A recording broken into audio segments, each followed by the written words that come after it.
Hi everybody, Dan Illman, Mike Beer, special coverage of the late pick 4 at Tampa Bay Downs on Saturday. It's a really nice card with several stakes races. This pick 4 sequence races 8 through 11. It begins with an optional claimer at 1 1/16 on the turf. The first leg of this pick 4 has an approximate post of $3.42 Eastern, 50-cent minimum wager. I thought this was an interesting race on the turf. The 9 Dinah's Recoleta comes up from Gulfstream for Roger Atfield. The horse finished third last time out, got a fig for that race. Yeah. He just seems very logical. Yeah, probably facing some better horses last time too. Yeah, I think she's just super logical in here.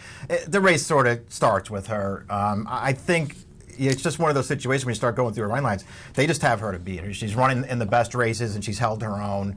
To me, she's way the horse to beat, but I did want to take some backups in a bet like the pick 4. Well, let's take a look at your ticket maker play for the first leg of this pick 4. You use Dinah's Recoleta. You're also using the 8 Sparkle Factor for Leroy Jolly. This horse improved first start at Tampa this year in against Isabella Sings. Way overmatched first 2 starts off the claim. Yeah, we'll see what happens with her. I like that she can get forward in her races, and I think that will really work for her in this field. I'll be honest, Dan, I wasn't a huge fan of hers when Clement had her. I never really thought that she was all that great. I just think this is a good spot for her to sort of use her natural speed and get the right trip. Let's talk about your 2 higher-priced horses in this sequence. The 1 Sequiota, the 4 Bella Flor, 12-1, 20-1 on the morning line, respectively. Sequiota, sort of an even performance last time out, but this horse has races at Tampa Bay Downs that indicate she fits at this level. I like her back form. I don't like that she just doesn't seem to have any speed at all. She's going to be trying to close from last, but she's got the right post position for that. They can just save ground in the early stages and then come and try and make a run.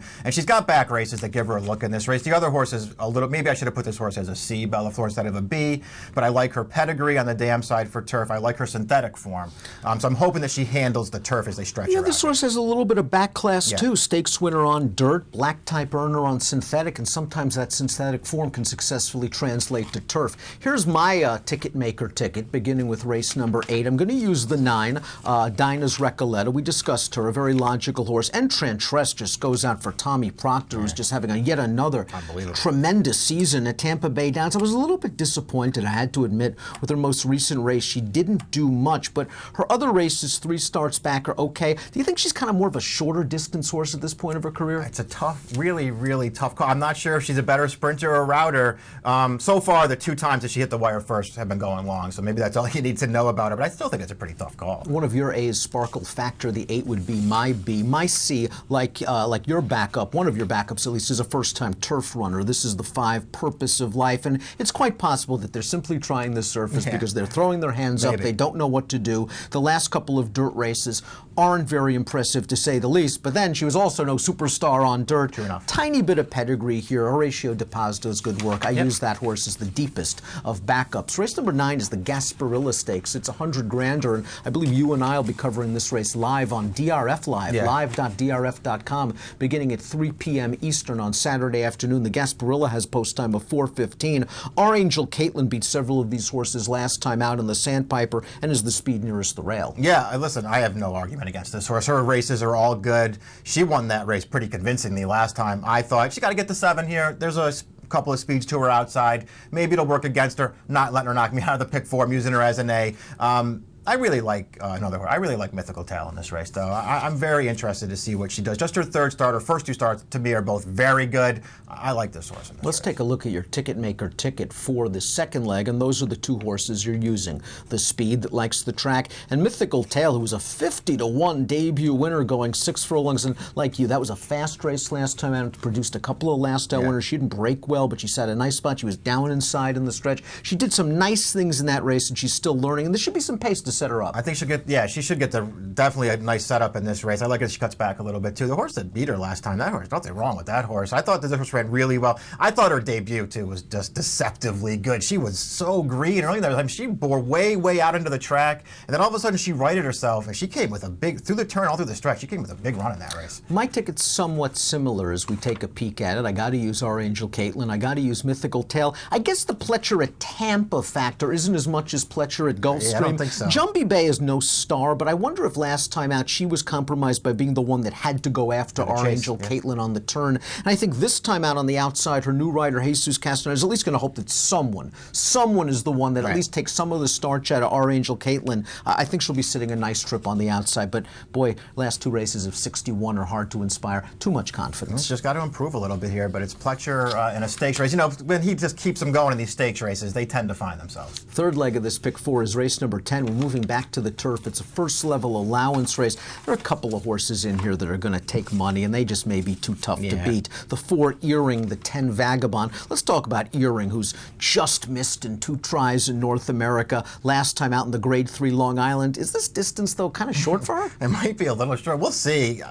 I don't know if it's, you know, that they got her going long, and that's why, you know, she ran so well in those 2 starts, or it's just the fact that, you know, perfect trip. And one of them comes back in the Long Island, softest trip you can possibly imagine, up on the lead in there. So I'm sure that had a lot to do with it, but I don't know. It's still a really good spot for a trainer just winning everything. Maybe not the most trustworthy sort in the world. 7 starts, 5 seconds. But as for Vagabond, this distance seems to be very comfortable for her. As we take a look at your ticket maker ticket, Vagabond ran second last time out behind Puka. You're going to use Earring and Vagabond, who got an 88 buyer the last time on firm ground and looks solid. You are going to use the backup, however, and that's the number 9, Silver Magnolia. Her race 3 starts back I thought was really good. Yeah, I think she's run some good. She's another horse who's probably going to need some pace to develop in here. Maybe she won't get it. I liked the way that she started her career at the end of 2015. She ran 3 really good races on the turf, and things didn't go perfectly for her last year for most of the year, but I thought she got going again at towards the end of the year, and I'm hoping that she can maybe get a piece of this thing. Maybe for the pick 4, she's not the right horse, because the 2 favorites, they seem legit in here, but she's the kind of horse I just want to fool around with a little bit. Let's take a look at my ticket. I'm going to use the 2 favorites, the 4 and the 10. I was really tempted to use the 8, More Than Kisses, who goes out for Jonathan Thomas. I think was a long-time Pletcher assistant. It's now on his own, and Daniel Centeno's just winning everything now that Antonio Gallardo's out of town. This horse had a nice trip last time out, winning her maiden, but I wonder if she was a $250,000 purchase if she's slowly starting to come back to herself. But at the end of the day, I landed on the 4 and the 10. It doesn't get easier with the last leg because we're going with $16,000 maiden claimers, a couple of first-time starters in here. We'll have no idea if there's any tote action whatsoever. The 6 Italian Lemonade earned a 47 buyer speed figure last time out when the beaten favorite at Gulfstream now comes up to Tampa, but we've kind of seen this act before from Italian Lemonade at Tampa Bay. Yeah, that bothers me about him. What I do like about him is that at least he showed a little bit more speed when they took him to Gulfstream last time. Maybe that'll serve him well in this race.